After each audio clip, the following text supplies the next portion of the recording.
What's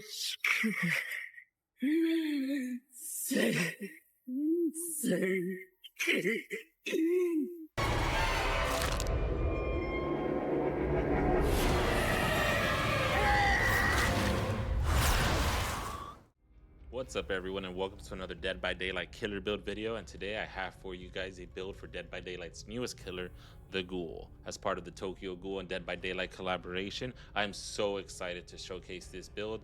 I've been using the Ghoul like non-stop since its release, and I have found so many different builds and fun ways to play it, but this has been the one that I have had the most consistent wins with and the one that I've had the most fun using. Now, by no means is this some groundbreaking meta build or anything like that. This is just my favorite way to play the Ghoul. If you guys have your own, comment down below what your build is. I'd love to try out your guys' builds. So the build that I'm going to be showcasing for you guys today is going to be my Endgame build. Now, there are no gen regression perks. There's no slugging perks going on in this build. And yet, I'm still going to be able to produce results like this.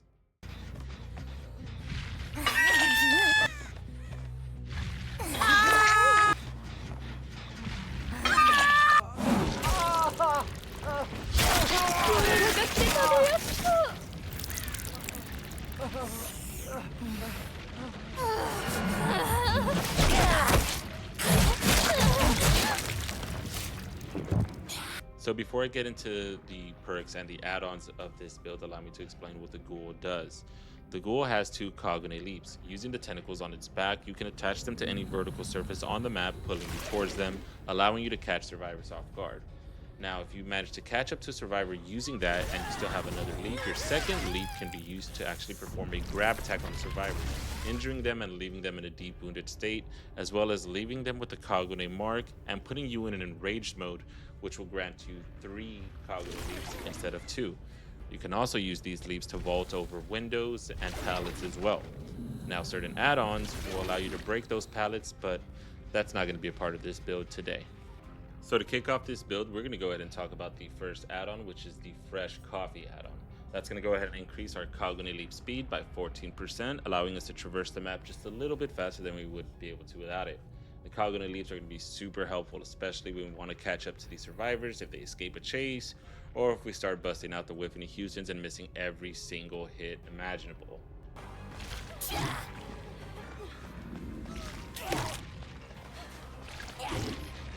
Oh my god. The next add-on we're going to talk about is going to be the Broken Chain add-on, which is going to decrease the Kagune leap cooldown by 35% when we're not enraged. And considering we don't start the trial enraged, it's going to be especially helpful at the beginning of a match, coupled with Fresh Coffee, allowing us to find these survivors a little bit sooner, allowing us to start these chases a little bit faster, and hopefully helping you secure a 4K. So getting into the perks for this build, the first one we're going to talk about is going to be the Ghoul's own None Are Free perk, which is a token-based perk that'll give you 1 token every time you hook a unique survivor for the first time, giving you a max of 4 tokens per trial.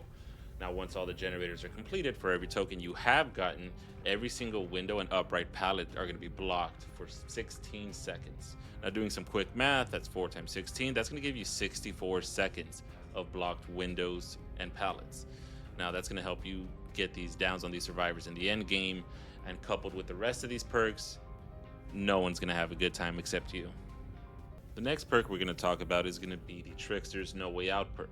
Now, much like None Are Free, this is going to be a token-based perk that's going to give you 1 stackable token for each unique survivor you hook for the first time. Now, once all the exit gates have been powered, the perk itself will activate.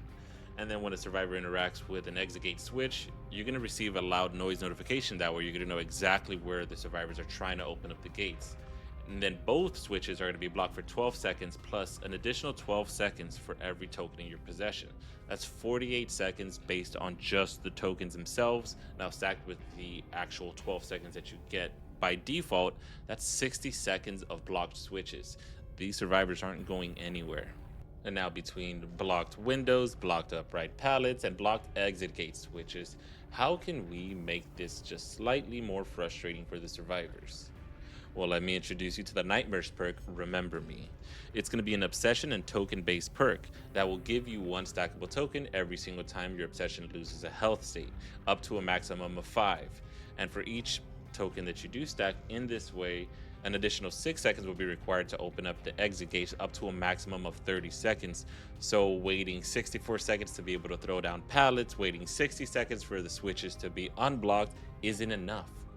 We have to make sure that they take longer to even open the gates themselves. Just be sure that it's not your obsession that's trying to open the gate. Try to kill your obsession before the match gets to this point, because your obsession is the only one and not afflicted by this perk. And now, what kind of endgame build would this be if we didn't include Noed? Hex. No one escapes death is a hex perk that will trigger once the exit gates have been powered. A Dole totem will be converted to a hex totem, and while it is active, all survivors are exposed. For anyone who doesn't know what that just means all survivors are officially one shot. And your movement speed is increased by 4%, so that's just salt on the wound for the survivors. However, the hex itself will be revealed to the survivors at a range of 4 meters that's going to steadily increase over the next 30 seconds up to a max of 24 meters. But by then, dear God, I really hope you found the survivors. So that's going to do it for this build. If you guys enjoyed this video, drop a like, consider following, and if you guys have your own ideas for a build, comment them down below. I'd love to give them a try or even make a video on them. Until the next time, I will see you guys later.